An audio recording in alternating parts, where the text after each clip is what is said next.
Halo subscriber, penonton channel Mori Agro. Saya berada di kebun Mori Agro akan mereview jambu kristal. Nih, sudah dibungkus. Cabang-cabangnya sudah dibungkus banyak sekali dalam satu pohon. Ini nanti untuk pembibitan, guys. Nah, tetapi sebelum ada cangkokan seperti ini, nah ada buah yang dibungkus. Ini beneran enggak sih jambu kristal? Yuk kita petik. Walaupun dicangkok, tapi dia masih bisa besar, guys. Nah, besar banget nih. Nah, ini karena kurang kuat. Nah, ini tangkainya ini kurang kuat, jadi ini mau rusak nih atau patah.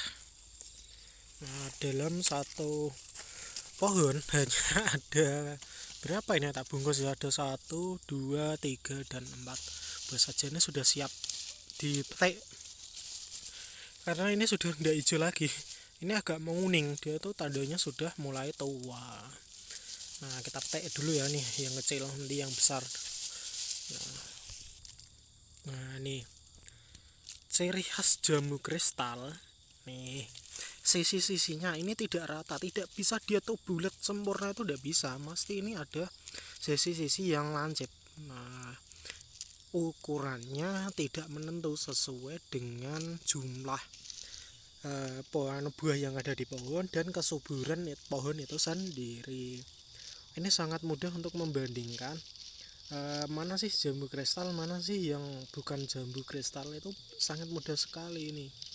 Dari sisi-sisi yang lancip seperti ini, kita bisa kita raba, kita pegang, akan terasa dia tuh tidak bisa sempurna, bulat sempurna, halus mulus tuh tidak bisa. Ini karena sudah tua, jadi kita ambil, nanti dibawa pulang. Nah, kita lanjutkan nanti ya, review jambu kristalnya ketika dibelah nih, karena saya tidak membawa pisau ini. Nanti saya pulang ke rumah ambil pisau, kita buka bareng-bareng apakah benar nih jambu kristal tanpa biji. Bukan tanpa biji, bijinya ini sedikit sekali, paling ya 10-20% dalam satu buah terdapat bijinya. Nah, ini ukuran jumbo. Ini ukuran jumbo, nanti kita timbang berapa sih ini, layak enggak dikonsumsi. Kalau satu orang ya sangat-sangat kenyang sekali, guys, karena ini ukurannya besar, lumayan besar nih. Walaupun dia kelihatan di video ini agak bulat ya, bulat sempurna halus, tapi kalau diraba ini ada sisi-sisi yang tidak rata atau sisi-sisi yang lancip. Itu adalah ciri khas dari jambu kristal. Nah, kita petik dulu. Nah, wah ini kurang bagus, guys, jangan ditiru ya, untuk pembungkusannya kurang bagus. Kalau yang bagus dikasih, setidaknya dikasih kertas agar dia itu bisa mulus. Nah, tidak ada bintol-bintol berwarna coklat seperti ini. Bintol-bintol berwarna coklat atau corak coklat di jambu kristal biasanya itu karena pertama sinar matahari, terus kedua karena hewan atau sebangsa serangga lah, seperti itu. Nah, ini gede banget nih. Kita timbang berapa sih berat ini. Keren loh.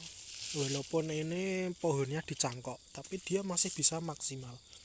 Hanya satu ini aja dari 4 jambu yang ada satu pohon ini. Oke lah, keren, lumayan lah untuk kebutuhan vitamin tubuh.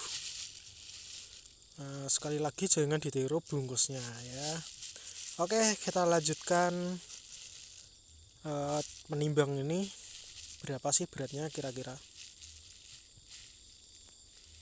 Oke, tebak dong berapa ini, berapa gram, berapa ons, atau 1 kilo mungkin. Mantul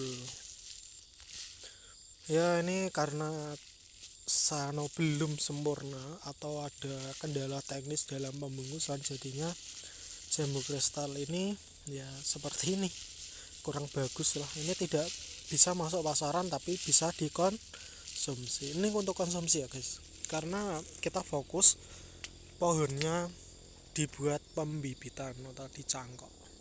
Ini asli jamu kristal berwarna putih.